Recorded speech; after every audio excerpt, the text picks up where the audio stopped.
Hello, EKN Nation. Another episode of the EKN Debrief, capping off our coverage of the 2025 Superkarts USA Pro Tour SummerNationals from Newcastle Motorsports Park this past weekend. It is episode number 153, Wednesday, July 30th, 2025. My name is Rob Howden. I'll be joined by David Cole, who was trackside throughout the weekend. Let's get things underway with presenting, or at least introducing, this week's presenting sponsor, Rawlison Performance Group. At the Rawlison Performance Group, we strive for ultimate success. We're more than just an arrive and drive race team with countless wins on the national and regional level. Our focus is on complete driver development, and that's where the success is fueled. We combine one-on-one coaching, on-track instruction, and intensive data debriefing with unparalleled kart and engine prep. Our program will help you raise your game. We'll take you to the next level. If that's your goal, RPG needs to be your next move. Experience the Rawlison difference. All right, let's bring David Cole in here, folks, to talk about the fact that this is the SummerNationals capping off the Pro Tour for 2025. The event took place July 25th to 27th at Newcastle Motorsports Park. The best 5 of 6 events, as we know, for all categories but the Pro Shifter class, which ran with 3 events as part of the Pro Show. 16th season of the championship. Fantastic. Back in 2010, we were there at Sonoma Raceway. But again, capping off the 16th season. David Cole, are you even close to being recovered after what seemed to be a crazy, chaotic weekend? Rob, the humidity does weird things to the body. Yes. You would think all the sweating and stuff, I would have lost weight. I gained weight. I don't know how this works. It was just one of those, it was one of the hottest, most humid weekends I have ever experienced. Wow. Disgusting. I would have much rather have been racing than working, I think, because, you get the breeze of the wind going around 60, 70, 80 miles an hour. It's just humid. It was gross, disgusting. Rain felt great. Bring it on. That was the nice. Yes, I was Andy Dufresne in Shawshank Redemption, staring at the sky, enjoying the rain coming down, pouring on me Saturday. During the Saturday was the Pro X30 pre-final that the rain came, and then during the KA senior final on Sunday is when the rain came in. They were brief. Again, it was pretty heavy for the X30 Pro on Saturday, so we thought the racetrack was going to stay wet. That place dries out quickly with the humidity as well too. It just sucked up all the moisture and made for not very many sessions that were wet, but it did cool things down for a brief period. But humid was the word. Yeah, I know. You and I were kind of texting each other back and forth. You were telling me how rough it was, how hot and how humid it was throughout the weekend. That is not easy at all. Again, for yourself, for everybody else in the media, all the teams, drivers, mechanics, obviously not a super fun weekend. We'll dive into it in terms of the paddock pass coming up in a bit. We'll go class by class as we always do as part of our EKN debrief. But as always, in the opening segment of the show, we hit the by the numbers. And if there's anything that's a fact right now is that SCUSA has a lot of momentum, a lot of support. 305 entries to start the season off at the Winter Nationals, 251 at the Spring Nats. And David, they topped the 300 mark once again. Great numbers up and down all 8 categories at the Summer Nats this past weekend. Yeah, setting a new record in Pro Shifter with 44 drivers on the grid. KA Senior, KA Junior, and X30 Junior all sold out. 48 in the KA divisions, 45 in X30 Junior. So those were sold out. You had over 30 in X30 Pro. Mini Swift, Micro Swift, Master Shifter had its highest number, total of 14 drivers on the grid this weekend. So all in all, yeah, as you said, the momentum is on the Superkarts USA side. I think it was the opening Winter Series event was over 300. The second one was like 280. So they've had in 5 major events in 2025, they had 3 of them over 300 entries. So massive amount of entries. And just to think about it, Rob, it could be more, but they cut KA Junior and KA Senior down. They cut them off. So you could have had possibly 60 in both of those categories, which would have, boosted the numbers above that 350 mark. So quite interesting to see the numbers growing for Superkarts USA. Yeah, listen, when we have a lot of conversations, David and I, throughout the year. Hey, how do you think karting is going? And we look at a lot of these big races. There are areas of the sport or areas of the country where it's not super strong, but there's other areas where it's very strong. Nationally, man, it is big right now.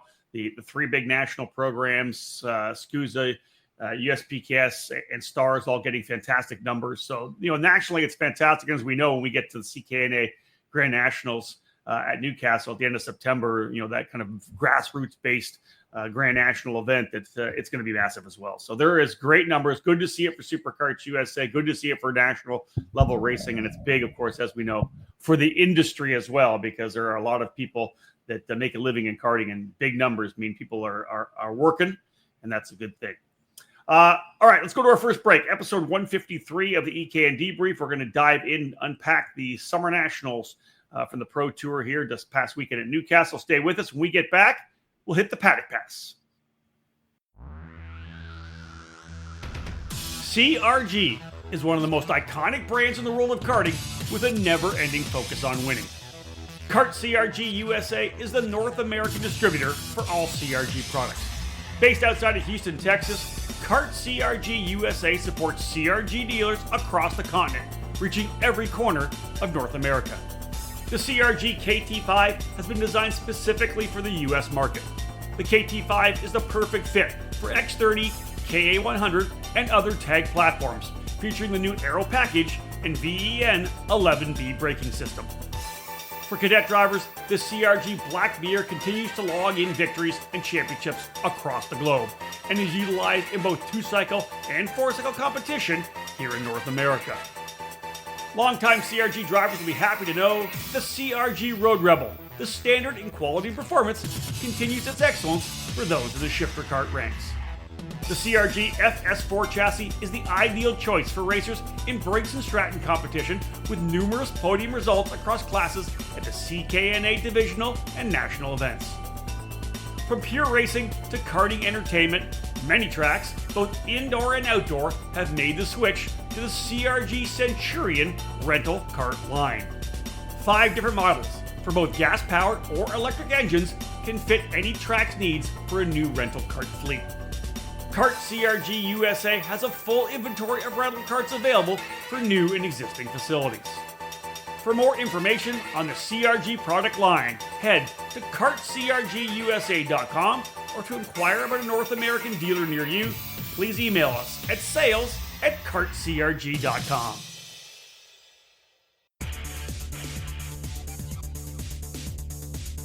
In racing, experience is priceless. Franklin Motorsports is a leader in the karting industry, and with over 30 years of combined karting experience, we can provide you with everything you need to go racing. With a large online product selection, select track support events, and a wide variety of shop services, Franklin Motorsports is your complete karting source. Check out our online store at franklinkart.com, where all of our products are just a mouse click away. We continue to add to our growing product selection on the online store, and we ship daily to ensure products get to you quickly. We specialize in IAME engines, tilt seats, the Ceramic product line, Driveline branded products, Briggs & Stratton engines, Smoker performance sprockets, OTK products, AIM, MG tires, and of course, the championship-winning Merlin chassis. In our online store, you'll find a variety of items to fill your karting needs. Franklin Motorsports is also known for our wide variety of services and is home to Innovative Engine Works by FMS, our in-house engine service department. Frame straightening, kart prep, and dyno testing are all services offered regularly at Franklin Motorsports. Be sure to stop by the Franklin trailer during the United States Pro Kart Series events as the official trackside vendor. For all things karting, visit franklinkart.com.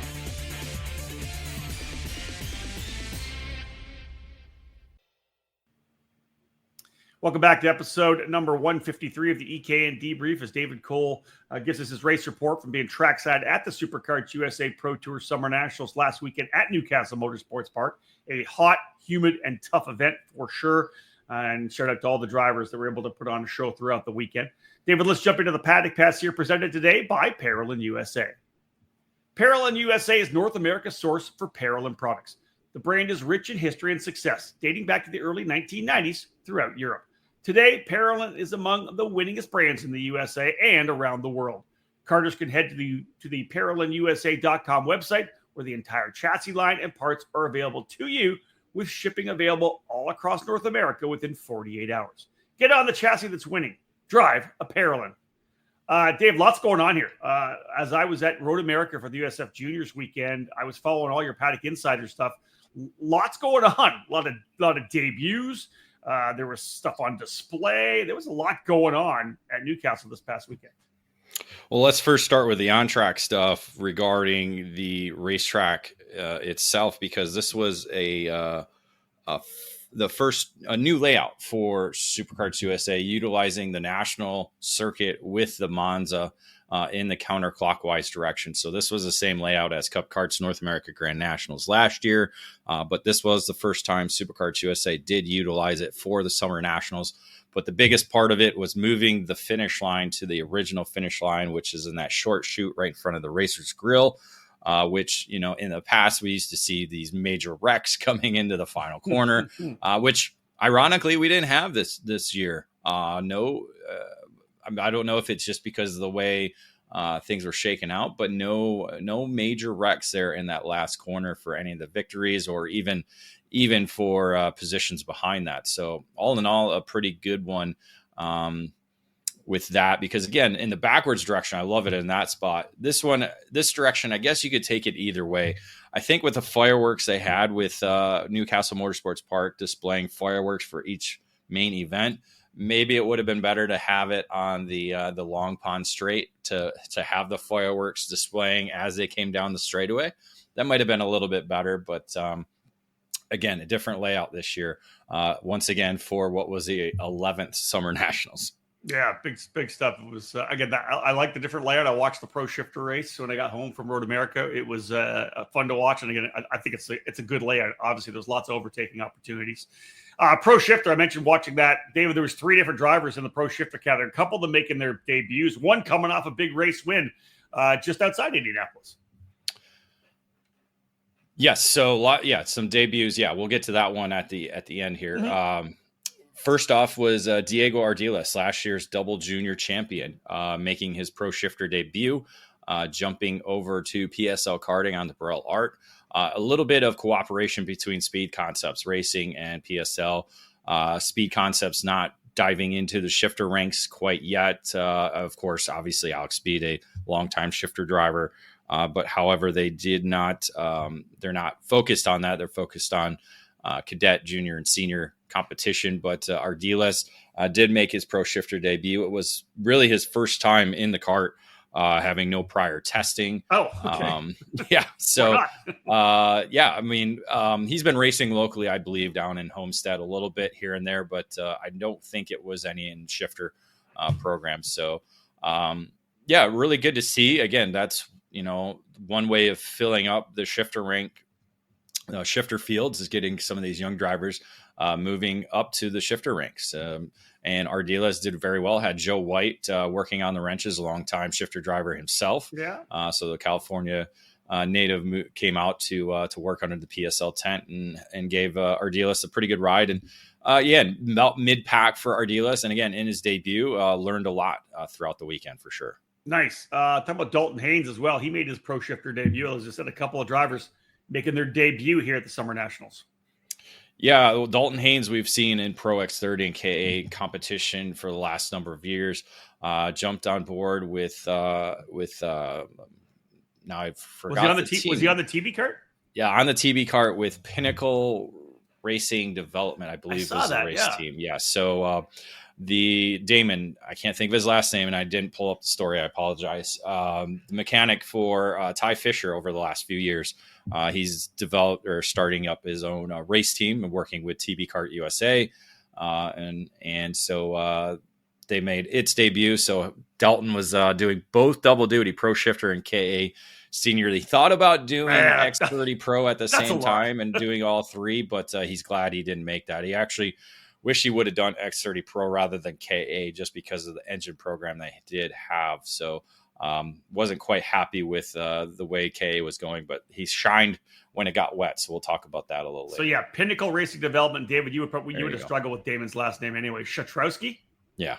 Yeah, Damon Shatrowski. So a new team, Pinnacle Racing Development, going shifter racing with Dalton. How did he do anyways? Again, in the actual shifter class. I don't have it in front of me.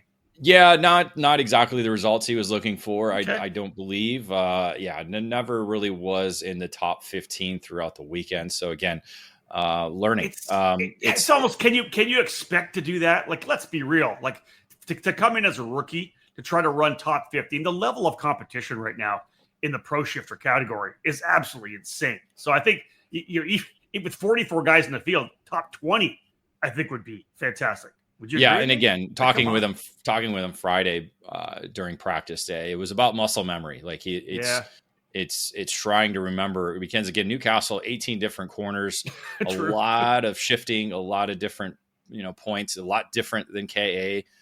So trying to get that where you look at guys like Myers, Morgado, Musgrave, they've been racing shifter carts at this racetrack for a decade. So that's it.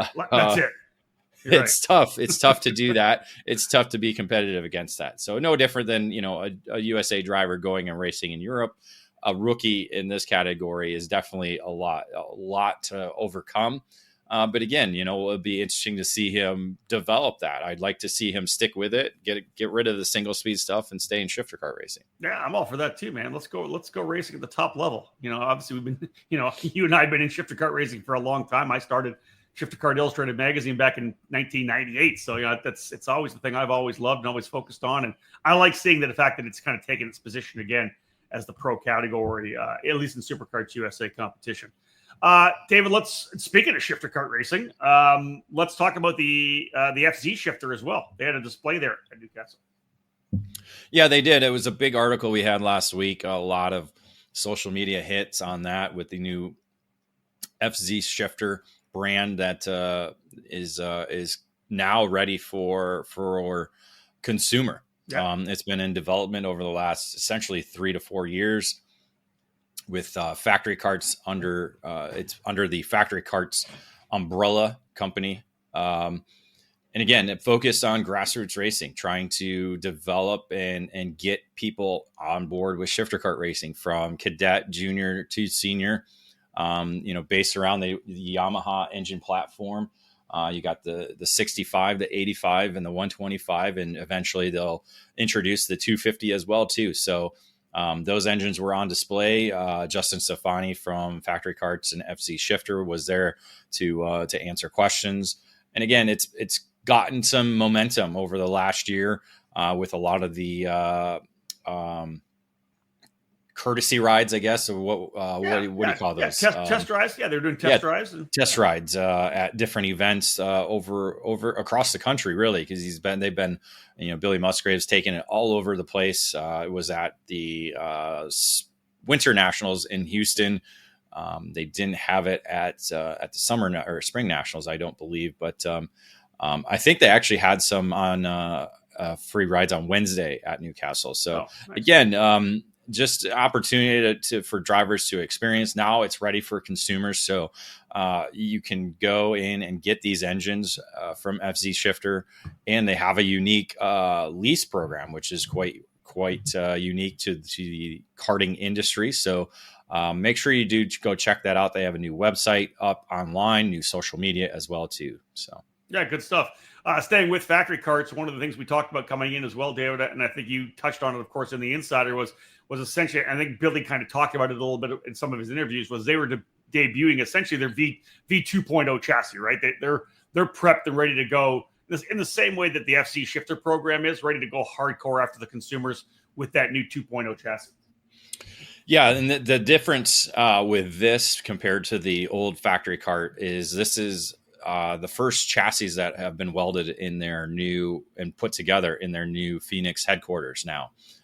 Something we talked about earlier in the year is Factory Karts moving its home base in Phoenix, Arizona, actually just down the road from PKRA up there on the north end of town. So these chassis, the drivers who are racing Factory Karts this weekend, they're all on the 2.0 version chassis. which again, not very much difference from the original carts, but everything was, right there done in Phoenix, Arizona, with all the new machinery that they do have, the tube bending, the welding, the jigs they have, a little bit of changes here and there, nothing major, just some little bit nuances to the cart. Yeah. But definitely something they didn't have a lot of testing with. I think Billy said they had maybe 2 sessions on it in Phoenix before going to Newcastle. So again, they were on the learning curve all weekend long with the chassis, trying to figure out. And again, with the Newcastle racetrack, the changing conditions, very tough to jump on and find the right setups right away. Yeah, bottom line is Factory Carts, improving their processes, all their programs, and coming out with that 2.0 chassis. So good to see them solidifying. And then again, as we'll get, say that? I would say they'll be doing kind of a rebrand launching of that later in the year, kind of aiming for SuperNationals. There you have it. Last but not least, David, let's cap off this edition of the Paddock Pass. You got that one little bit that I teased at the very start. Yeah, Brent Cruz, a driver who we've seen come up through the karting ranks and now is moving up the stock car ranks, was at the Lucas Oil Indianapolis Raceway Park, just on the other side of Indianapolis, racing in both ARCA and truck. And he was able to pull off the ARCA victory on Friday night before I think he had a DNF in the truck race just after that. But came over to Newcastle for Saturday and Sunday to race in the Pro Shifter. He was at Newcastle on Thursday, so did get some sessions in on practice day, unofficial practice day. So was just at the Stars race a couple weeks ago before that, but was working with Leading Edge Motorsports aboard the CRG. So got to work right there with you and Jeffrey from Kart CRG USA. The great thing about it, we'll talk about it now since it didn't happen. He was steadily making his way forward throughout the weekend. And Rob, this category, you get 2 sets of tires. Well, he put on new sets of tires for the pre-final.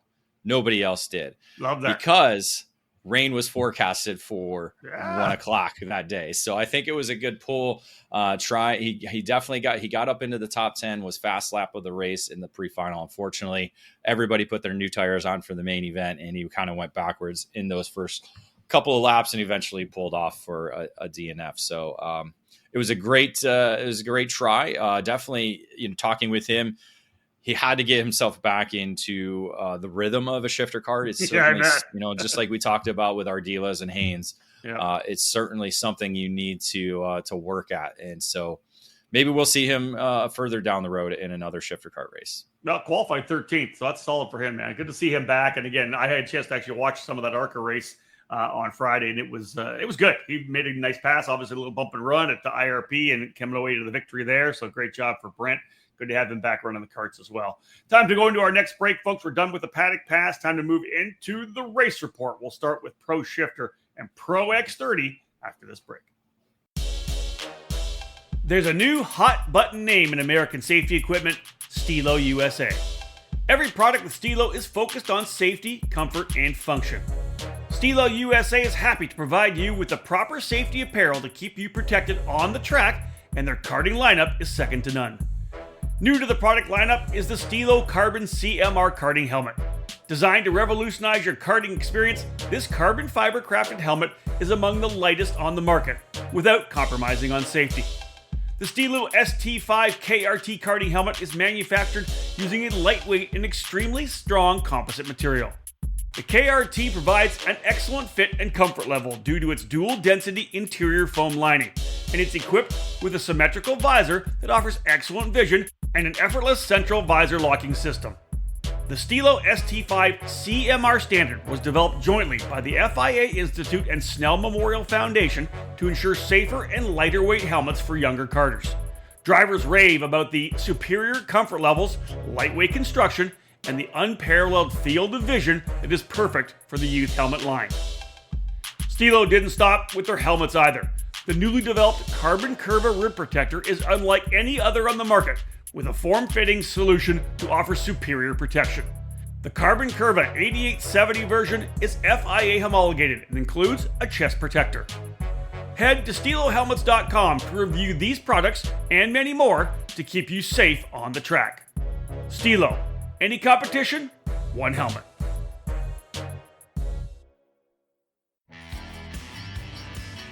Motor mounts. They keep your engine attached to your chassis, right? The answer is, they're much more important than that. Your motor mount is critical in transferring 100% of the power from your engine through to your tires and the racetrack. You need this to get on the podium each and every time you race.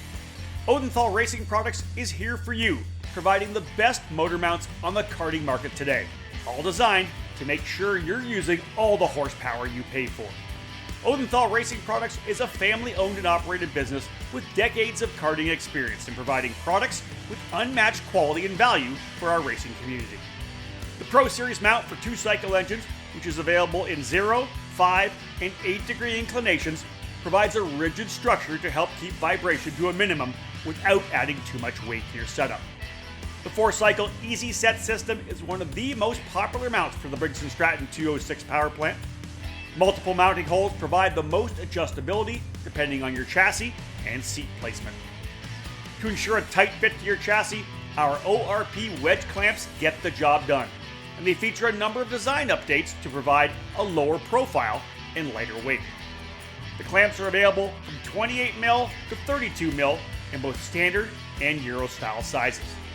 And now, Odenthal has also revolutionized the karting industry with its new Easy GP camera mounting system.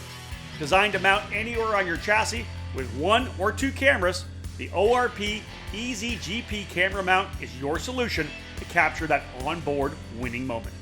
Head to odenthalracing.com and find a dealer near you.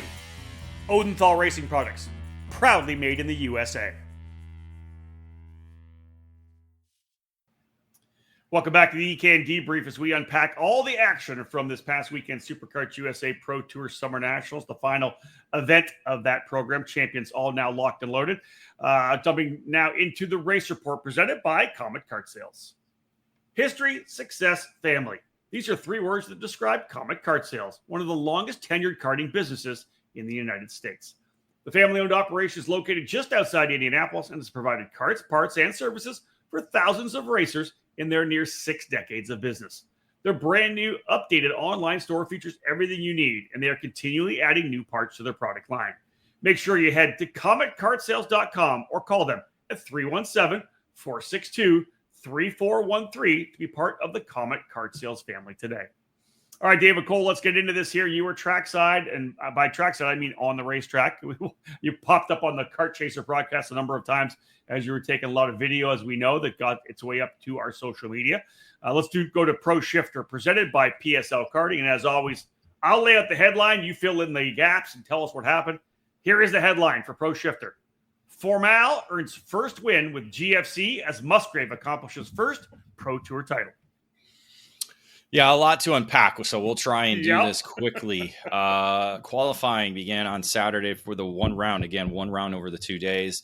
Split the group up into 2 groups. Kyle Wick was the quickest in the first group. Adrian Renandin in the second group. 105.165 was the benchmark in that session. But it ended up being Corinne Rousseau, the French driver on the Ital kart, picking up the fast time in the Super Pole session that included the top 12 drivers with a 105.425, quicker than Adrian, with AJ Myers, Mateus Morgado, and Danny Formal rounding out the fast 5 in the Super Pole session. Heat races came along after that, mixed up between Andrew Budejo and Mateus Morgado. I keep saying Budejo. Budejo was the wild child, or I guess the wild thing, whichever. I say Josh Lane's the wild thing. I call Andrew the wild child. That works. He still looks like a child. I mean, he's got the baby face. I mean, you got to say that. Face. So, no doubt. A little contact between he and Morgado. Morgado got the worst of it, bent up front end, so he recorded a DNF. So think about that long term. I was going to say, in terms of the championship. Exactly. What's going. Yeah, I was just going to say, not the first time they get together, or the last time they get together on the weekend. That's for sure. And it's not the first time it happened either. So no. Myers actually went out to score the race win ahead of Rousseau with Buttigieg in the third spot. So no penalties there, letting the drivers, I guess, do what they want. The second heat race, Morgado came back with aggression, moved his way all the way up to the front, as we said, qualified fourth, ended up winning heat number 2, where we saw two unique things. So Rousseau had a DNF for a engine failure while leading the race, and then Renaudin was black flagged off the racetrack for a Euro swerve. So he was a disqualification on the day. Ooh. So that put him all the way at the tail end of the pre-final grid on Sunday morning.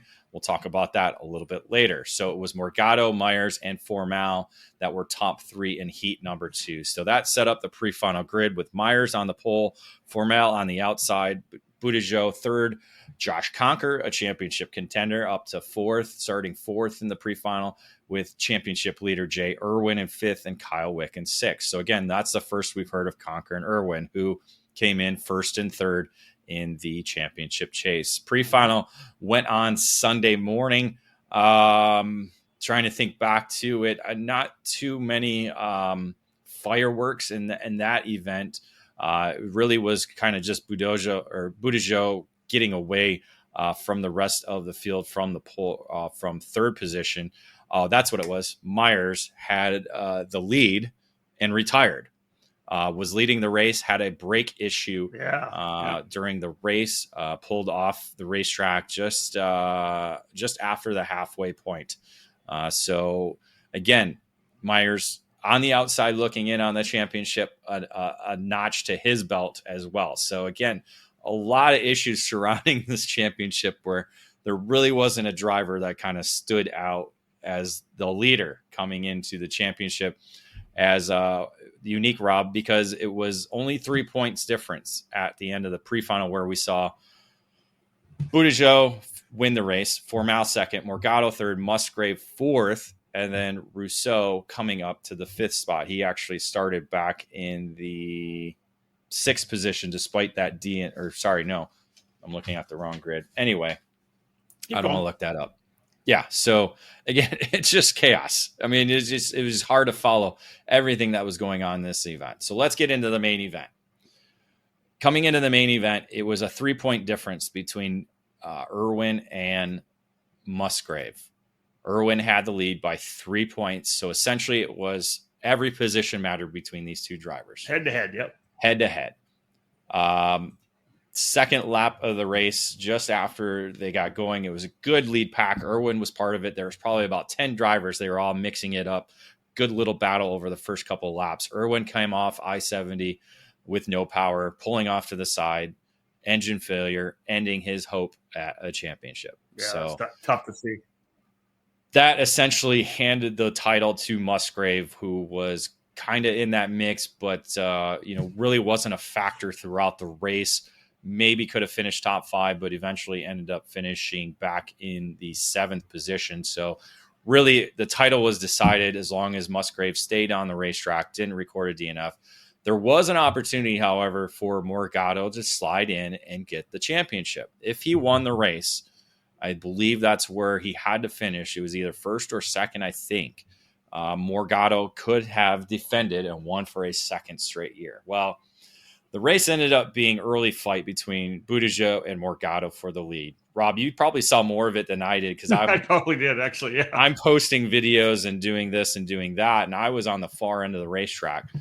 But it seemed like Morgado and Buttigieg were not having a friendly fight out there. Yeah, Morgado went to lead on a number of occasions. Buttigieg got into him pretty much every time he went to the lead. A lot of them came over in, I guess, would have been, the turn 5-6, where, Morgado would make the move to the inside of the left-hand turn 4, coming back to the begin double right-handers. Buttigieg would get into the back of him a little bit and pushed him wide. At least one time there, as I recall. But there was, I want to say 3 occasions, I think, that Buttigieg got into the back of Morgado and kind of moved him a little bit. Obviously, David, it all came down to that one run down the straightaway into the final corner on the racetrack. But even before that, Formal and Wick were both able to get away. Got around both of them at one point, which you got to be thinking we got to go after them. And they kept fighting one another. 100% true. Yeah, Formal and Wick were able to get away. Formal first, obviously, by himself, and then Wick was able to kind of reel him in and get back onto the bumper of Formal. But then you're right. That battle, that essentially fist fight between Budasho and Morgado continued and allowed Formal and Wick to pull away. And it ended with Morgado essentially pushing Budasho off the racetrack at the end of the long straightaway, taking both of them out. So let me just throw this as a guy watching from home, and I'm sure many people felt the same way. I wasn't trackside; I was watching obviously on Kart Chaser, and it seemed like Budasho, was doing what he was going to do to try to make sure Myers could get back up into the fight, right? So he was defending down the inside. AJ closed right back up, and at that time, Myers was essentially right on the rear bumper of Morgado, and I think Mateus was kind of like, listen, I got to make something happen here. Whether or not he was just done with getting, moved a couple of times, like you said, coming down into the braking zone of turn 14, just essentially stayed on it, and both he and Budasho went off. They both went off the end of the racetrack, and Myers was able to slide through. Hey, Rob, I'm thinking about this, and this isn't the first time we've seen a teammate put themselves in the championship fight. If you recall, there was a Martin Kremers situation back in the day with Ryan Norberg racing at PSL Karting. That's true. In the X30 division. So, it's part of racing, I guess. You see it in other forms of racing as well too, where teammates, if you're getting lapped, might hold up the leader because their teammates doing something, trying to track down the leader. So again, this isn't something new to racing, but it is quite unique to see in karting itself. So it is definitely tough. It's something Superkarts USA officials were keeping an eye on for sure. But again, if the moves aren't, I guess, penalty focused, it's hard to kind of police that. Would you agree, Rob? Yeah, to a certain extent.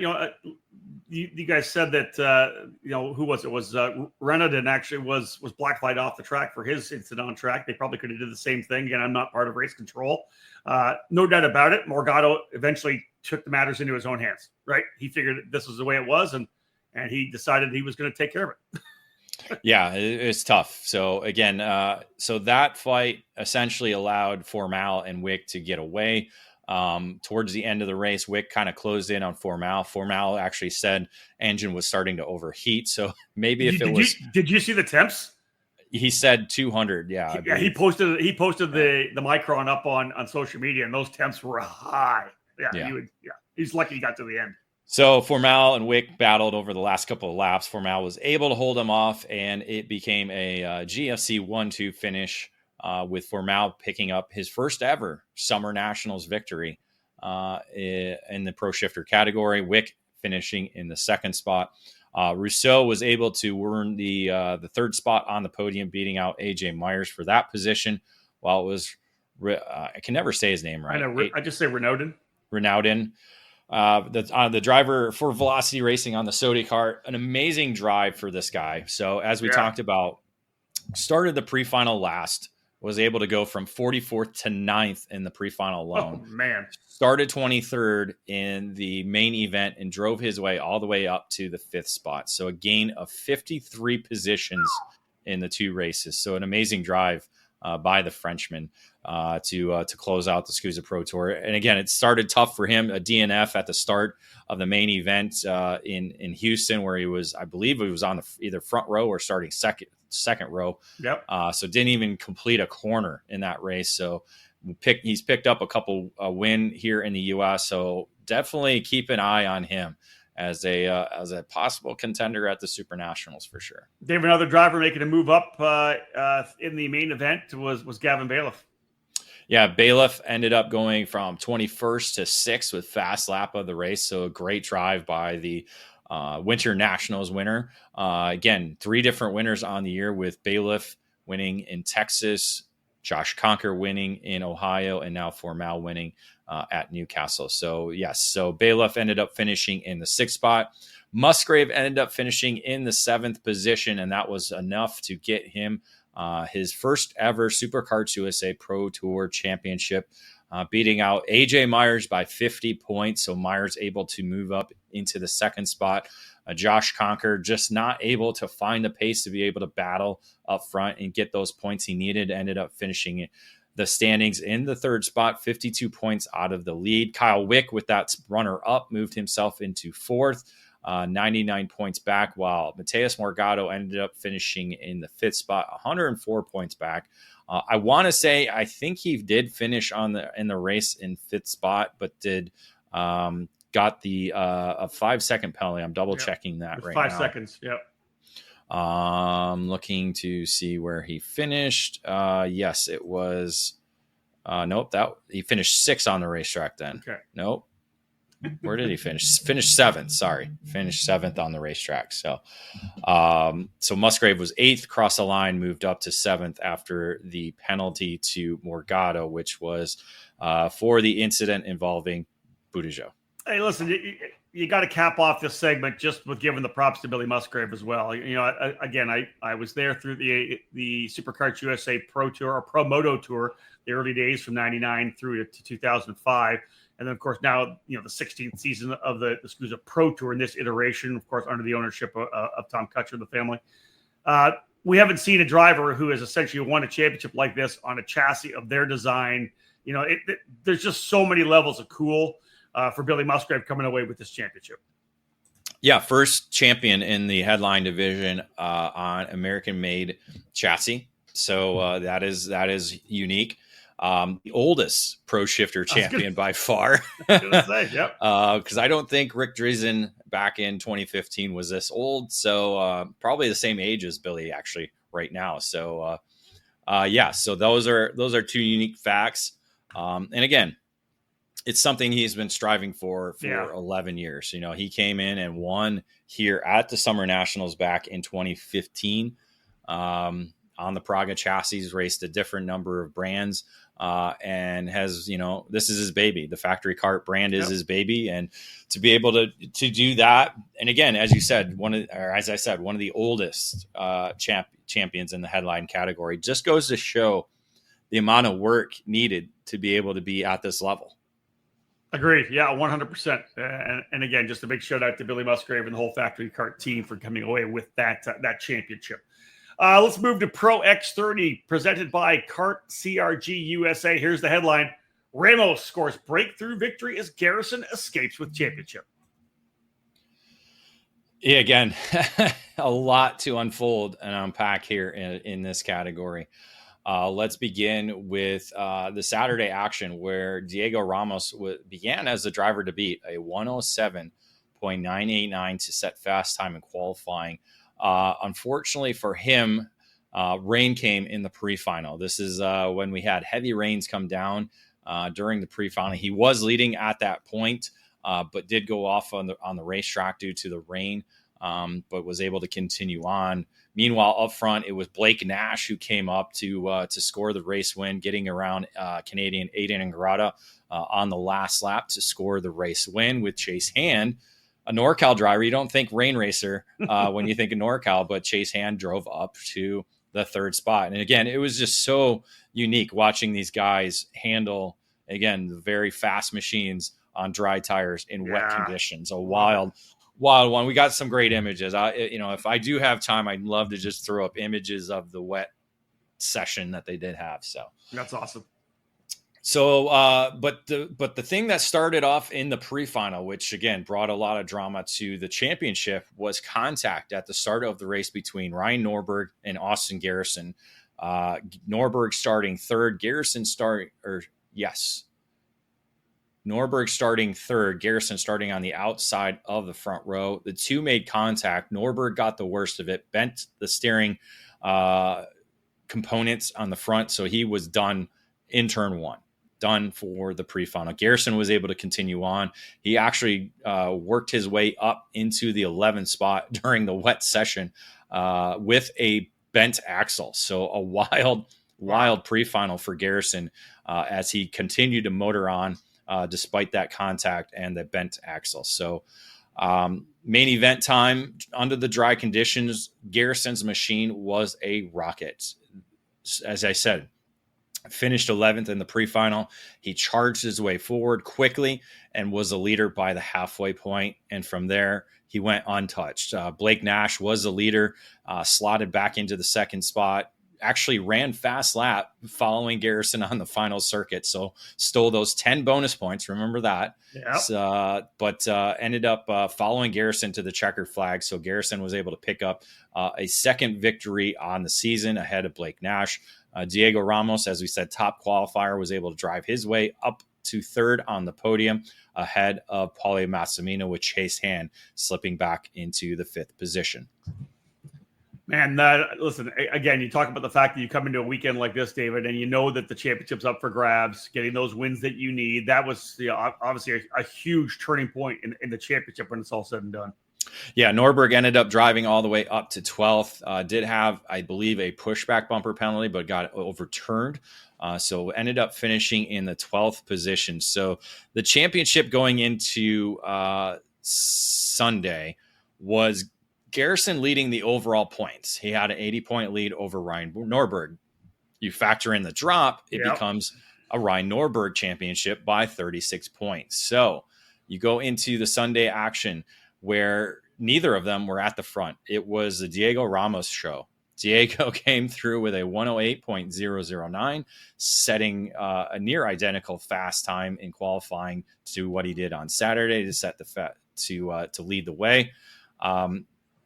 Winning the pre-final untouched, unchallenged, and did the same in the main event. So it was a marquee weekend for Diego Ramos alone in the X30 category to be able to show the speed they had, picking up his first ever SCUSA Pro Tour victory in that category. So let's talk about the race first. We got Frankie Mossman finishing in second, Jesus Vasquez scoring another podium win third, Ruben Moya in fourth, and Gus Lawrence in the fifth spot. So let's talk championship. Garrison finished seventh in the pre-final, Norberg ninth in the pre-final. So none of them having a good qualifying or pre-final effort. But going into the main event, it was still Norberg's championship to lose. The race did start with contact involving Garrison as he, Nash, and Paulie Massimino got together in the scoreboard corner. So that essentially put Garrison to the tail of the field, which, again, put Norberg in the championship position, no matter where all he had to do was finish seventh or better. And that would have been Norberg's championship to win. Norberg, however, was racing the race to win and got up to third in a heated battle that included Ruben Moya, Zachary Clayman DeMello. I believe Frankie Mossman was in that. No, it was Aiden Ingrata, and Aiden Ingrata was in it, and a couple others. It was a very heated battle early on in the race. Moya was pushing Norberg pretty hard, nearly put him off on the straightaway, coming down the straightaway during a lap. At the same time, Norberg muscled through, got the position, pushed out wide. Zachary Clayman DeMello pulled the over-under, got to the inside of Norberg as they went into turn one. Both made contact. Norberg had his nose piece ripped off. Zachary Clayman DeMello ended up in the wall. And that was the championship decision. Yep. Norberg had to pull off the following lap with the nose cone removed, ending his championship chase for a seventh career title. And that gave Garrison the championship no matter where he finished. It was quite a unique turning point. Again, focus on all Norberg had to do was finish seventh or better, essentially with Garrison back where he was, not able to win the race. Unique, Rob, because you would think the veteran driver that Norberg is, he would have known this. He would have played out all the different scenarios, understood what he had to do to earn a championship. Again, we're talking $10,000 to win the championship. So quite a unique situation. Yeah, it seems like he was going for the win. And, and sometimes that's what you put in your head. You want to get that race win. You want to go out with an exclamation point, right? I say a lot on the broadcast that you get that championship. You want to have that exclamation point at the end. You want to win the final race of the year when to wrap it all up. And listen, it sounds like I didn't watch this particular race. All I've seen is kind of some of the highlights of it. And it just seemed like they were racing super, super hard for that position very early in the race. It was. That's exactly what it was. And for me, a guy, a mathematical guy, I'm going to look at this and I'm like, okay, you guys wreck, do whatever. As long as I got to do what I need to do. Yeah. You look at Musgrave. Musgrave didn't win a race this year, but he did what he needed to do to win the championship. Indeed. Kremer's the same way in 2023, where he didn't win a race, but he did what he had to do, and what was probably the tightest championship chase we've ever had, with, I believe, the top 3 drivers finishing within 3 points or 2 points or whatever it was. Right. So you I understand the decision to want a race to win. I look at it this way: Ramos was gone at this point. There was no catching Diego. Unless you put in the fastest laps of the weekend, there was no catching him. He was already ahead by at least 2 to 3 seconds. Who was second? Mossman was already ahead of this group by a second. There was a lot to lose rather than gain in trying to race drivers who are typically known for racing you hard. Yep. True enough. Let's go over the points. I said Austin Garrison winning that championship by 80 markers over Ryan Norbert. Paulie Massimino coming home in 3rd spot overall. Diego Ramos with that big finish moves up to P4, and then Blake Nash, David, rounding out the top 5 of the championship standings. Yeah, that runner-up on Saturday certainly helped him. Yeah. The contact Sunday in the main event didn't. So that's Nash. I saw him race at the Rotax race in Phoenix. It was on rails that weekend. Unfortunately, had an issue in on Sunday main event, which took away the opportunity to get the Rotax ticket. But this is a guy who should be a regular contender up front for sure, and certainly fifth place in the championship shows that. All right, let's go to our next break, folks. When we get back, the race report presented by Comet Kart Sales will unpack KA100 Senior, KA100 Junior, and X30 Junior as well. Check out any major national karting event, and what's the common thread? Speed Concepts Racing. Up front, in every class, every weekend. The Speed family has been at the forefront of American karting for over 25 years, and Speed Concepts Racing is the sole dedication of Father Mike Speed and his multi-time championship-winning son Alex Speed. This program is all about passion for the sport and a dedication to winning. They know how to get it done. If you're a senior driver ready to put yourself amongst the best in the country, Speed Concepts Racing is the program for you. We can win the big races. You just need to be in the seat. The Speeds program has delivered time over time in the junior classes as well, helping to elevate a long list of young drivers from mid-pack to potential race winners. Speed Concepts Racing has the perfect equation of coaching, driver development, and technical knowledge to elevate your program. Arrive and drive opportunities are available for the remainder of the 2023 season, and we're locking in seats for 2024 as well.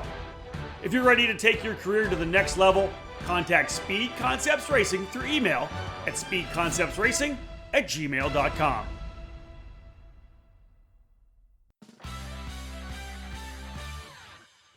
All over the karting world, everyone knows OTK is the gold standard for quality and performance.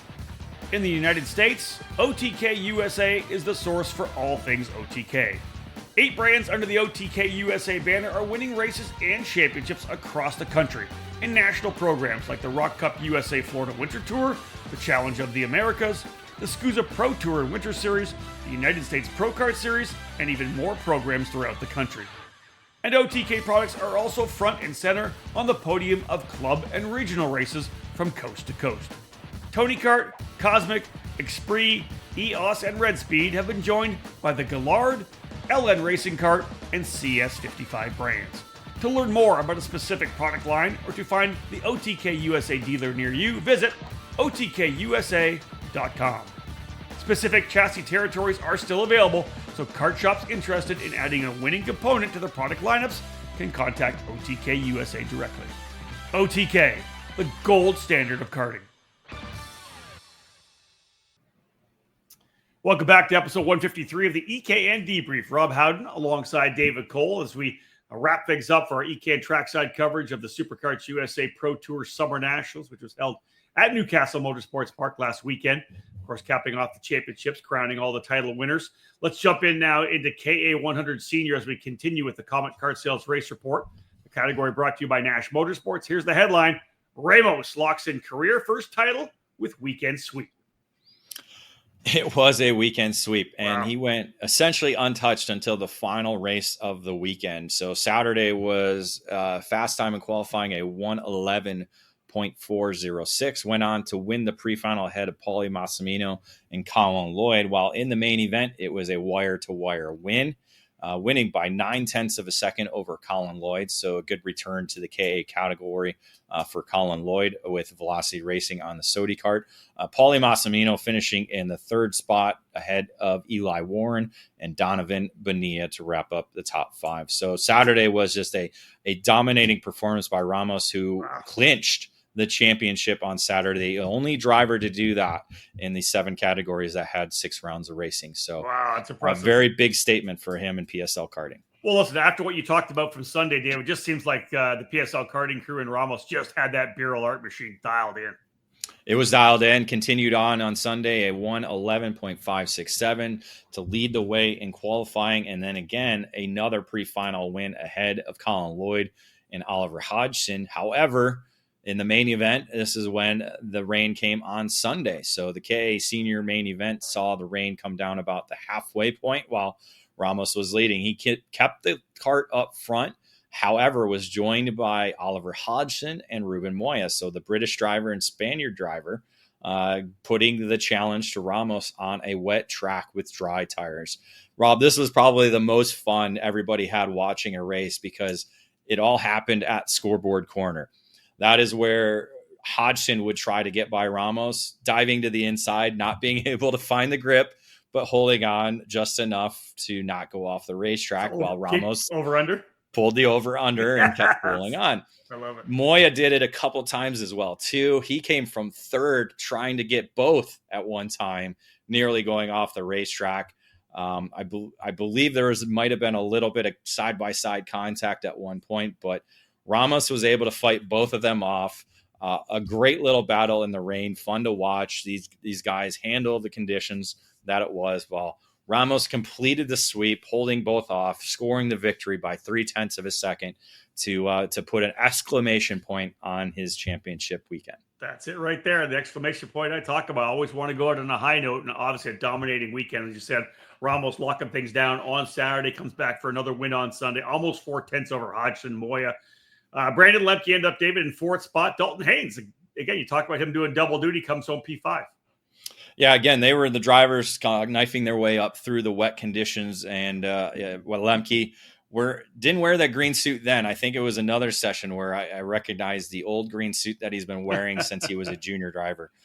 Ended up finishing 4th in the wet with Haynes in 5th, and good drives by the 2 veterans. Ramos gets that championship by 207 points over Oliver Hodgson. James Overbeck in 3rd, Donovan Bonilla in 4th, and Paulie Massimino, another top 5 for him as well, capping off the championship there. Good job by Ramos. Yeah, Overbeck, last year's champion, finishing 3rd, so still beat everybody who was in the championship last year, just wasn't able to beat Ramos and Hodgson this year. And Massimino only did 4 rounds, finished 5th in the championship. Wow. So had he won or raced the opening weekend, he definitely would have been on the championship podium. Yeah, no doubt about that. Let's go to KA 100 Junior, presented by TKG Barrel Art USA. Here's the headline. Vanchev lands 3rd victory to claim championship. Yeah, this was almost wrapped up on Saturday, but needed a few extra points for Vanchev to be able to lock in the championship for Rawlison Performance Group in KA Junior. On track, it was Jackson Gibson setting fast time in qualifying at 1:12.180. And Rob, these were the sessions that were quite unique with, everybody not wanting to be the first guy out front. But Gibson was able to put down the quickest lap. He led the way to the green flag in the pre-final, which ended up being Nathan Golseth coming away with the race win ahead of Isaac Melkett, with Travis Pettit in the 3rd position. The start of the pre-final, however, was a red flagged, coming to complete the opening lap. Contact. I'm not sure who got spun around, but somebody got spun around at the front of the field. The worst drivers to get it were Nathan Dupuis and Gabriel Balog. Dupuis actually went backwards out of his cart as it flipped backwards over, while Gabriel Balog got his hand driven over. He actually sat out the rest of the day to keep his hand iced down, but did come back on Sunday to race and was up towards the front of the field. But Dupuis was one of the championship contenders, so this was kind of the focal point. He obviously didn't continue on being in the red flag, so he actually started the main event from the tail of the field. But I think he drove his way all the way up into the top 10. So Dupuis, trying to keep himself in the championship chase, did the best he could. Championship-wise, however, Vanchev was 21st in qualifying. Drove his way up into 7th in the pre-final, and then the rain hit before, as we talked about, for the Pro X30 pre-final on Saturday, made for a wet track in the KA Junior main event. So that was a unique session, first time everybody on wet tires. Well, Nico Katowski, this guy's a rainmeister. He jumped out to the lead, a massive lead ahead of the rest of the field. Not sure where he started, but it was in the top 10 somewhere, and he was into the lead after the opening lap. So Katowski had a big lead. Vanchev, as I said, started 7th, was able to run down Katowski, took over lead, and then just ran away with it, driving to an 8-second margin of victory for his third race win on the year, nearly clinching the championship, but still needed some stuff done on Sunday. Nice job for Vanchev being out front, as you said. Nico Katowski, great drive to 2nd. Travis Pettit was 3rd. Luca Popescu 4th. And Jackson Gibson, who qualified P1 in the qualifying session, ends up P5, Dave. Yeah, it was a good drive for Gibson, or good recovery for Gibson, who just didn't quite get the pre-final that he wanted to. But Popescu good in the wet, Gibson good in the wet, being the Pacific Northwest guy, and Travis Pettit, another podium for him on the year. Dave, Katowski leveraging momentum from Saturday, comes out and puts it on pole, qualifies P1 on Sunday.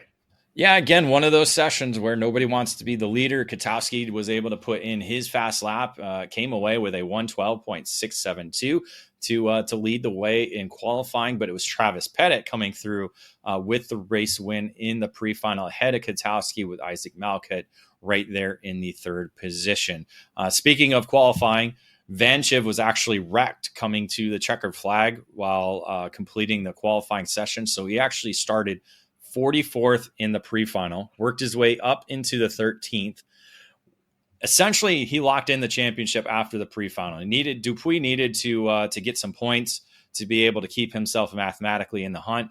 He was not able to do that. Thus, Vanchev had already locked in the championship as we went into the main event. So main event time, Travis Pettit was the driver to beat. He essentially went wire to wire for what was his 2nd victory on the season with Speed Concepts Racing, winning by just over a second. It was actually Alex Vanchev who was in the 2nd spot at the line, but he was penalized for blocking. Thus, he was moved from 2nd to the 4th position. That promoted Isaac Malkut to the 2nd position and moved Max Weiland on the podium in 3rd. And Luca Popescu, David, another top 5 finish for him. So, listen, a couple of really good finishes for Popescu. Yeah, great way to end the year. The Challenge of the Americas winner in Utah, picking up 2 top 5 finishes. Vanchev's championship, 38 points over Travis Pettit. Max Weiland coming home in 3rd. Nathan Dupuis in 4th. And Isaac Malkut rounding out the top 5 in the championship standings. Yeah, so good. The win moved Pettit up. The podium by Weiland moved him up to 3rd. So that dropped Dupuis back to the 4th position, again, factoring in all the drops. And then Malkut 5th. Yeah, kind of a year for Malkut. We would have expected him to be a little bit up front battling for wins, but we didn't quite see that. Did this weekend at least. But the 2 weekends prior to did not see him up front. Yeah, just didn't have the pace, as we know. Let's move to X30 Junior, presented by Rollison Performance Group. The headline reads, Woon and Halfin gain career first wins. Vanchev makes history with title. Yeah, again, almost sold out category. Well, essentially sold out category of 45 drivers. This was a good class to watch. We saw Max Weiland up front all weekend long. Fastest in qualifying on Saturday, a 109.827. Won the pre-final ahead of Ashton Woon and Luca Popescu. The main event actually were 4 drivers up front. It was Weiland, Woon, Popescu, and Sarah Bradley on the Superkarts. So 4 drivers kind of battling it out. Woon actually jumped to the lead early. Weiland reclaimed that position, but eventually Woon took it back, and from there was able to hold off the challenges by the other 3 drivers. And it was Woon picking up his first SummerNationals or Super SCUSA Pro Tour victory of his career in the X30 category. Yeah, nicely done there. Max Weiland, Luca Popescu, 3rd podium for the weekend for Popescu, is 2nd at that point. Sarah Bradley coming home in 4th, then Pettit in 5th spot. Weiland David continued into Sunday, qualified on pole again. Yeah, it looked like Sunday was going to be his day. Fast time in qualifying at 109.213, so actually 0.6 of a second quicker on Sunday. Won the pre-final over Pettit and Jose Alfin, but it was a wet track, so wet session. Everybody was on rain tires, but by the end of the race, those tires were done. Very similar to what I experienced trying to do wet tires on a drying racetrack. Not a lot of fun, but it ended up being Vanchev out front, but he was run down by Jose Alfin. Jose was able to get by Vanchev, and from there hold off the now champion as Vanchev clinched after the pre-final of the championship once again. But it was Jose Alfin picking up his first SCUSA Pro Tour victory. So 2 first-time winners in the category to wrap up the X30 junior division. As David said, Ashton Woon winning on Saturday, Jose Halfin winning on Sunday, Vanchev coming home in 2nd, Tristan Murphy in 3rd, Max Weiland, another strong run in the 4th spot, and Tyrone Kemper rounding out the top 5. Dave, let's look at the championship. You mentioned in the title that Vanchev makes history with his title. Yeah, Vanchev becomes the 3rd driver to double up in the junior championships in the same year. Carson Morgan did it twice in 2020 and 2021. And then last year, Diego Ardiles was a double champion as well. So the streak continues. So next year, with Vanchev probably either moving up to senior or moving to cars, we could have another double champion in 2026. All right, another break. When we get back, we'll cap off this edition of the Comet Kart Sales Race Report. We'll look at Master Shifter, Mini Swift, and Micro Swift. In this day and age, if you need something for your karting program, it's just one mouse click away. One of the leading online stores in the sport of karting is tsracing.com. The Florida-based company has been serving the karting community for decades. TS Racing is one of the few kart shops with technical expertise in all divisions of karting. TS Racing's online superstore features a full range of the products you need to start karting today, or to restock your garage or trailer for the racing season. TS Racing is also the official distributor for Vega tires.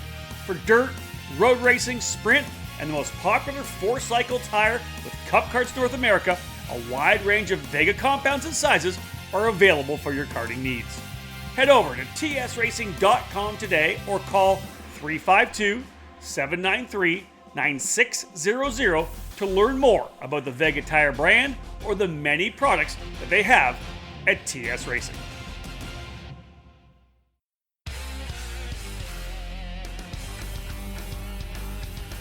A new era is here for TB Kart USA. The face of TB Kart USA has changed heading into 2025, with the ownership group behind the Amarillo Kart Circuit becoming the new U.S. importer and distributor of the TB Kart brand. Located at the Amarillo Kart Complex in Panhandle, Texas, owner Kyle Yachinsky is motivated to expand the TB Kart brand from coast to coast. As the brand's dealer network extends, TB Kart USA formed a partnership with Norway Motorsports Park to become the exclusive distribution partner for the North Central United States. TB Kart USA is working with current dealers around the U.S., striving to add more dealers and partners to help support TB Kart drivers at the local and regional programs. TB Kart is among the more innovative chassis manufacturers, growing into one of the leading brands in the world over the last decade. The history of the parent company for TB Kart dates back over a century in Urba, Italy, with the Brenna family. Their passion for manufacturing and racing led to the development of their first karts in the mid-1980s. TB Kart USA will continue to work directly with the TB Kart factory on development of each chassis model, ranging from kid kart to shifter kart. This strong relationship has led to new and improved front-end geometry, along with brake system changes to bring the TB Kart brand to the front for this season.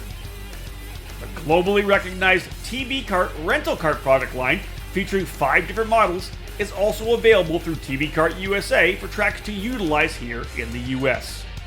To learn more about joining the TB Kart USA distribution network or to find a dealer near you, contact them via email at amarillokartcomplex@gmail.com or call 210-787-0589.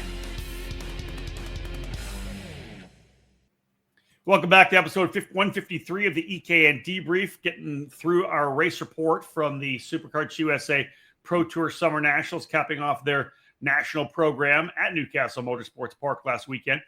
The race report presented by Comet Kart Sales continuing. Let's jump into Master Shifter, presented by Rocket Racing Company, a solid field of 14 drivers. Here's the headline: Musser doubles up as Hargrove scores championship. Jordan Musser, a 5-time Superkarts USA Pro Tour champion, made his 2025 debut at the Summer Nationals, and it was a near sweep for him.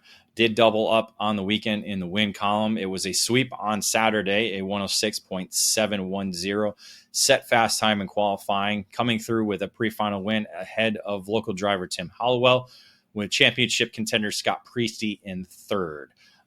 Musser didn't get quite the whole shot he wanted all weekend long. Hollowell was able to grab it as Musser fell back, I think almost to fourth at one time.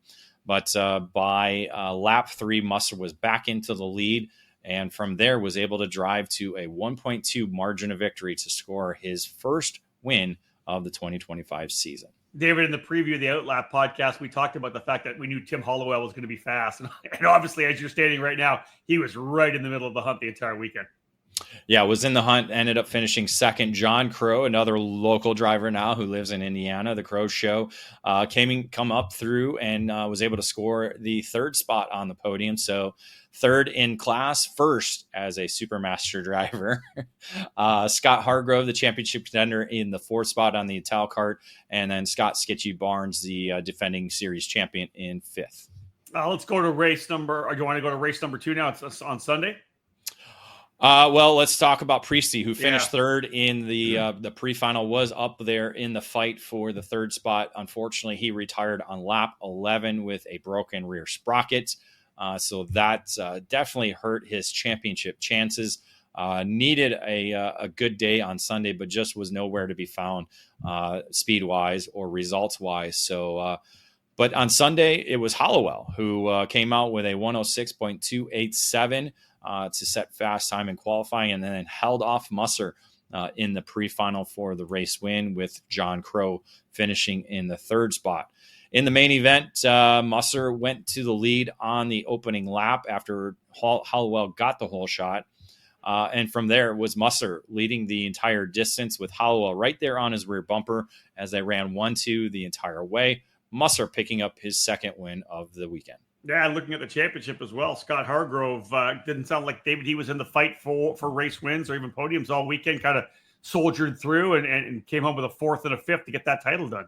Yeah, Barnes finished third on the podium. Larry Pegram in fourth, and then Hargrove fifth in the main event. So Hargrove essentially did what he needed to do to remain in the championship lead, and was able to score his first championship, and I believe the first Canadian to win this category, win this title, winning by 75 points over Priesty. Yeah, Scott Barnes coming home in third, Larry Pegram in fourth, and Justin Kelly fifth overall in the Masters Shifter Championship. Let's go to Mindy Swift now, presented by Speed Concepts Racing. The headline: De Janeiro wins crown in unique finish to season. Tell me more, David. A lot to unpack in this category, especially on Sunday. So let's get the Saturday stuff completed and over with. Santiago Orioli set fast time in qualifying at 1:15.2 6-7-4, but it was Lawrence Perriman picking up the race win in the pre-final, fresh off racing over in Europe, was able to pick up the race win ahead of Enzo Di Gennaro and Maxwell Macha on the 2 Paralens. In the main event, Di Gennaro and Macha were able to work together and get away from the field. Di Gennaro, the race winner in Houston and among the championship contenders, was able to use Macha as the blocker, or pusher, I should say, as they pushed away from the rest of the field. They ran 1-2 the entire race, with Di Gennaro winning out at the line when the checkered flag waved, winning by 84 thousandths of a second at the line to pick up his second victory of the year. Ended up being Liam Nakawati in the 3rd position, Win Godshock in 4th, and Lawrence Perriman in the 5th position. It was actually Aston Wyatt who finished 5th, but left tech without being teched, which was a quite unique situation. So he was disqualified, moving Perriman up to the 5th spot. The championship rival for Di Gennaro was Jaden Francisco. Had a contact in the pre-final, so had to come from all the way back of the field. Actually ended up finishing 6th in the main event, but did pick up 10 bonus points. So did kind of help him in the championship. So again, remember that going into Sunday's action, Rob. All right. Sorry, I'm trying to catch my breath. Yeah, I was going to say lots going on here. Yeah, so lots going on. Lots going on for sure. Maxwell Macha stole a bunch of points away from people, winning or setting fast time in qualifying with a 1:16.516, and then winning the pre-final ahead of Aston Wyatt and Win Godshock. Yeah, I'm looking at the points. So it was Di Gennaro essentially leading the championship by 69 points heading into Sunday. It was only 15 difference when factoring the drop. So Francisco still with an opportunity to come through with the championship, but Win Godshock having 2 wins in the Spring Nationals, still with an outside chance depending on how results came through. All right. So going to the main event, it was Aston Wyatt and Jaden Francisco locking up at the front of the field. Eventually, they were able to get away from the rest of the pack, running nose to tail. But they started racing at the last couple of laps. This allowed the rest of the group to catch them, which included Win Godshock, Maxwell Macha, Lawrence Perriman, a whole bunch of others. So it became a 2-driver fight, became a group fight, which with the mini drivers, they were going back and forth. Every corner was a pass. Lots of craziness going on over the final corners. Eventually, Francisco was able to come through with the lead and came across as the provisional winner. Okay. Now, looking at the points, that would give him the championship. I think it was Di Gennaro finishing in the 6th position, if I recall correctly. However, Francisco was penalized 5 seconds for contact earlier in the race. So the win was taken away, moved him all the way back into the 5th position. Now, Di Gennaro, who crossed the line in the 5th position, was disqualified from the race for verbal and physical attack toward a competitor in the scale line. So, is there more on that? Are we just gonna leave it at that? I don't know what happened. It was a gentle 2-handed contact with a driver. Okay. I did not see, or I wasn't there to hear the verbal stuff. I got there late because it was a very chaotic Sunday, Rob. Yes, with the scales where they are, I'm up in the Mazda building trying to take photos, et cetera, et cetera. Understood. Anyway, I got to the scale line late. I did see video of it. Again, it was a gentle push, but it was still 2 hands on another driver. So it was disqualification. It was a disqualification for the day. Now, Rob, as we know, and we've talked about this over year with the Superkarts USA rules, they've decided to allow DQs as a drop. Yes. Thus, this round was Enzo Di Gennaro's drop. Okay. So that give him the championship by 10 points because of Francisco losing points, losing that win, dropping to 5th, which is essentially a 50-point loss. Yep. That gave De Janeiro the championship. So, wow. No matter the disqualification, Francisco lost the championship because of his contact penalty in the race, losing the win and losing those 50 points. So, a lot to unpack there because, again, it is tough to see a sportsmanship disqualification be a loud drop. I mean, there's a lot of speculation on that, depending on how, but you have to race by the rules. And again, you lose 50 points in one race because of contact. That decided the championship. It's very unique. So yes, Enzo De Janeiro winning the championship by 10 points over Jaden Francisco. Win Godshock finishing 3rd, 29 points back. So he ended up winning the race, which is he declared the race winner. So he actually won 3 of the 6 races on the year. Aston Wyatt 2nd in the race, Maxwell Macha 3rd, Colton Schniegenberg on the Nitro Kart in 4th, and then Francisco, as we said, back to the 5th spot. So wild and crazy mini Swift action on the weekend in terms of on track and in the championship chase. Macha ended up finishing 4th in the standings, Aston Wyatt in 5th. Wow, lots going on there. 29 points separate 1st, 2nd, and 3rd with lots of different layers on how it all shaken out, as David had said. Let's move on. Let's put that behind us and move on to Micro Swift, presented by Velocity Racing by Sodi USA. Our final category here is part of the race report of the EKN Debrief. Here's the headline for Micro Swift. Stoffel and Godshock add to win list. Brody gains title. Zev Godshock set fast time in qualifying on Saturday with a 1:16.808, but it was Rocco Simone, the Canadian, who ended up winning the pre-final ahead of Godshock with Liam Francisco in 3rd. So, Rob, 2 Canadians right there. Giddy up. Let's go.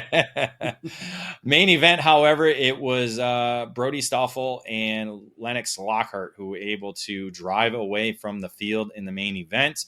Stoffel ended up using some lap traffic to get away from Lockhart and was able to earn his first Superkarts USA Pro Tour victory, winning by 2.4 seconds. That's solid stuff for Brody Stoffel for sure. Again, Lockhart finishing in 2nd, Godshock 3rd, Hudson Howard 4th, and Brody coming up your top 5. Let's move into Sunday now, David, with essentially the championship on the line. Yeah, Mason Brody, that is. Yeah, I don't want to get confused because the Brody we talked about in the headline is Brody Stoffel. It's Stoffel's first name. Yes, sorry. Yes. It's all good. Forgot there was a Brody I know. the Micro Swift division. That's it. Qualifying on Sunday, Slate Harrell was quickest in qualifying. Unfortunately for him, he was a DQ in the pre-final for a Euro swerve. So again, Superkarts USA locking down on the Euro swerve. There was actually a driver who in warm-up got disqualified for the day for a Euro swerve. So again, they're watching every session. That is for sure. So they were locking down on that. But in the pre-final ended up being Brody Stoffel with the race win ahead of Liam Francisco with Zev Godshock, the original winner, finishing in 3rd after a penalty in the pre-final. So Stoffel on the pole, Francisco 2nd, Godshock in 3rd. The top 3, which included Rocco Simone, Brody Stoffel, and Leo Simone. Or sorry, yes, yeah, Leo Simone. I apologize. No worries. Leo Simone, Brody Stoffel, Zev Godshock. There's a lot of brothers and cousins. I know they're messing us up like crazy. Those 3 drivers were able to break away from the field, and it ended up being Simone who would cross the line in the first position for his provisional first Superkarts USA Pro Tour victory. Unfortunately for him, a disqualification in the Tech Barn took the win away, and it moved Zev Godshock to the top of the podium. So he enjoyed his first SCUSA Pro Tour victory. Brody Stoffel in the 2nd position, Lennox Lockhart in 3rd with another podium result. Jack Katowski in the 4th position, and Hudson Howard with another top 5 at his home racetrack. Yeah, Brody Stoffel comes away with the championship, as David had said, over Lennox Lockhart, 38 points. And if you look at this, David, it might be one of the closer championships this year, 58 points separating the top 4. Yeah, among those, you had all 5 winners on the year in the top 5 in the standings with Nice. Stoffel, Lockhart, Godshock, Westbrook, Dutch Westbrook in 4th in the championship, 58 points back. And then Aiden Go, the double winner at the Spring Nationals, 136 points back. So if only he had a couple good more rounds, it could have been even closer in this. But definitely, yes, this was a good championship to watch unfold. Again, 5 different winners on the year. Good amount of good drivers here. Look, excited to see the progression for all 5 of these drivers. Exactly that. That's what it's about in cadet racing, the progression, watching them work their way forward and get better and better. Final commercial break, folks. When we get back on episode 153 of the Debrief, we'll look at the Constructors' Championship, wrap things up, and last but not least, as always, have a look at the EKN Trackside Live Race Calendar.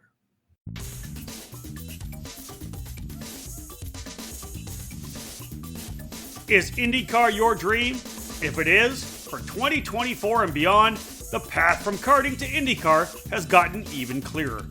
It's time to look into the new USF Juniors program and the Tatis JR23. As a first step of the USF Pro Championships presented by Continental Tires, the USF Junior Series will feature a 6-event, 13-race schedule to train racers for the move into the USF 2000 Championship presented by Continental Tires. 3 of the events in 2024 will run alongside IndyCar at Mid-Ohio, Road America, and Portland. The champion will win a scholarship worth over $263,000, and there's a total prize fund that will exceed $330,000. The series utilizes the state-of-the-art Tatis JR23 race car, which is a development version of the USF 22 used in USF 2000. It's the ideal entry point for career-minded karters moving into the car racing ladder. Safety is always front and center in the minds of the series promoters, and the new USF Juniors car also features the Halo, and races are supported by members of the AMR IndyCar safety team. If IndyCar is your goal, USF Juniors is the starting line. For more information, visit www.usfjuniors.com and follow USF Juniors on social media.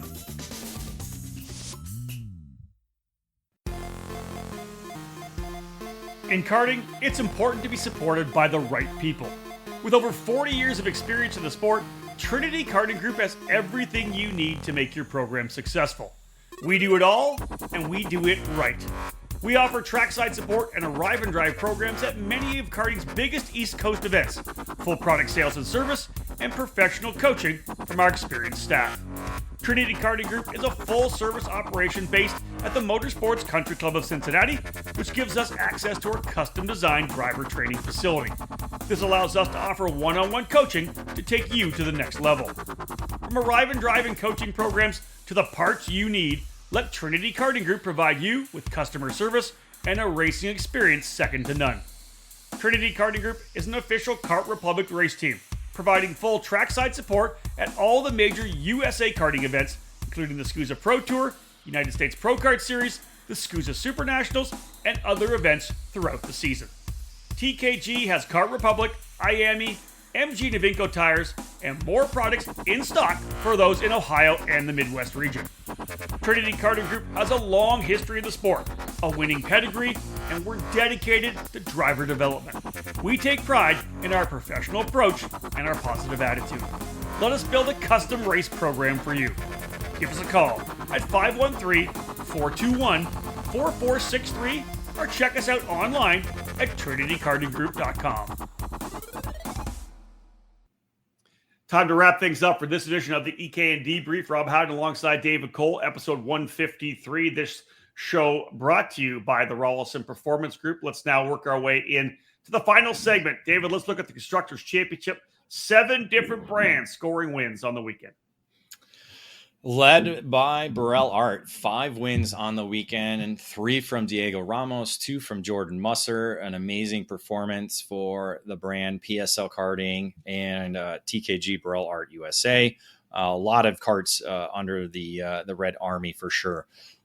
3 wins for the CS55 for OTK.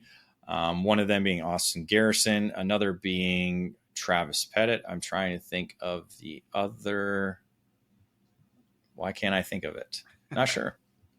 Rob, you weren't there. You don't know. I wasn't there. Who was it? Who else is on the CS? That's what I'm trying to think now. Who was it? Scrolling down. Woon.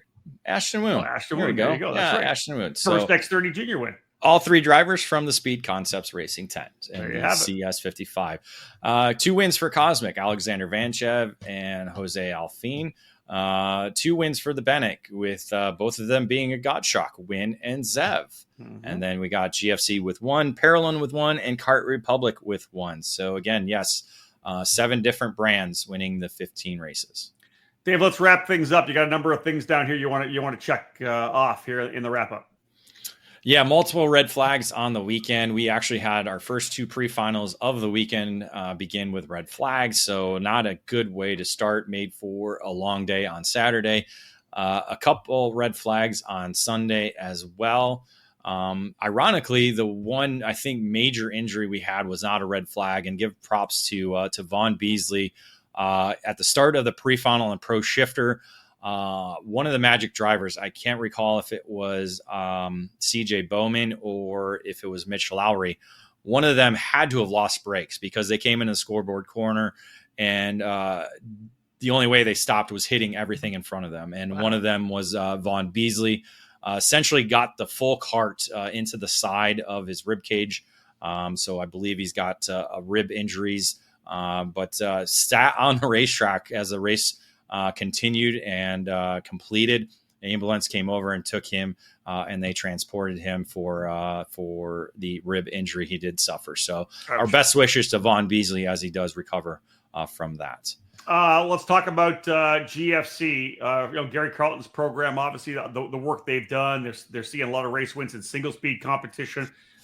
Shifters was obviously their primary program coming out of the gate, but that's a big 1-2 in the pro shifter category for the GFC brand.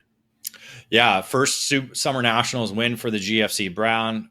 First, I believe, 1-2 finish in the pro shifter category for them. So a big way to wrap up the Pro Tour series. Unique note, Rob, they were on the TM engines, not on the IAME power plant. So that was a move for them on the weekend. I didn't notice that until Sunday afternoon when watching the main event. So we'll have to keep an eye on that and see what they end up doing for the rest of the year, essentially for the Super Nationals as well. Big shout out for Austin Garrison. You got to go back a few years, David, 11 years since that last SCUSA Pro Tour Championship.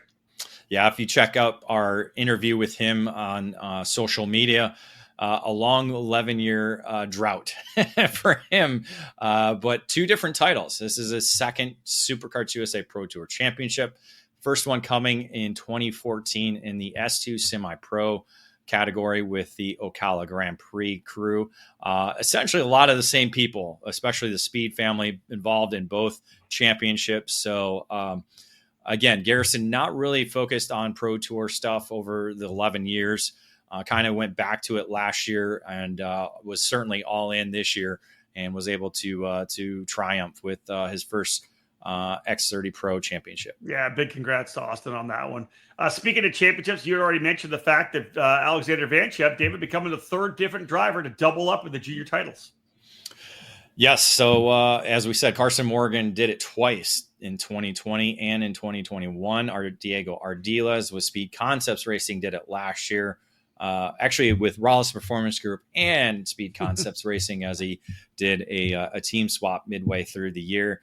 And then Vanchev with Ralston Performance Group doubles up in the junior championship. And we maybe not see him next year, as he's talked about looking to progress into car racing. So very much like we saw with Ardiles not being around in 2025, we might not see Vanchev in 2026. Yeah, we'll see how it plays out. 6 other drivers, David, earning their first career Superkarts USA titles.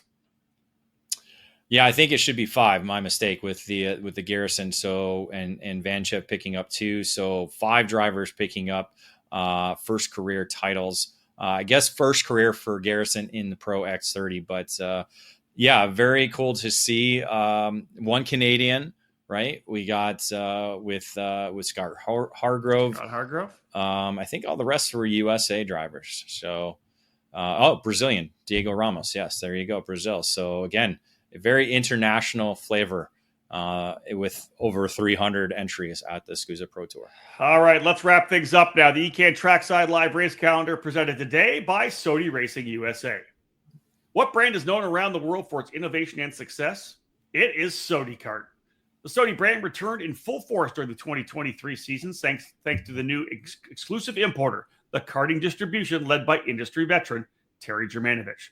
The French manufacturer Superkarts is a leader within the karting industry, offering a wide range of products and services. Visit Sodi-Racing-USA.com to learn more about the Superkarts chassis or call 954-634-5111 to become part of the Sodi Racing USA network today. Superkarts, the world leader in the karting industry. All right, David, let's have a look here. A couple of weeks off, I guess a week off this for you. United States Pro Kart Series, back at it, and you return again to Newcastle Motorsports Park. Yeah, 2 weekends off this weekend and next weekend, and then gearing up to return back to Newcastle Motorsports Park. We'll decide the 7 championships for the USPKS. Let's see, what year are we at? Year 13? 13 or 14? Yeah, 13. So, all championships up for grabs. Again, best 3 out of 4 formats. So a unique points championship format for that. Coming off the Wisconsin Grand Prix at Road America. Still a lot to decide in those championships. Yeah, lots of races at Newcastle Motorsports Park coming up as well. The next run after that, we'll take a quick break because at the end of August, Labor Day weekend, Dave will have a weekend off and he'll trek to the Rock Island Grand Prix. Back to Rock Island once again. We've actually got a face-to-face coming with Roger Ruthart from Rock Island on Thursday evening. We'll be back to the Rock once again. David, and back onto the original racetrack after a year off and that different layout we ran last year.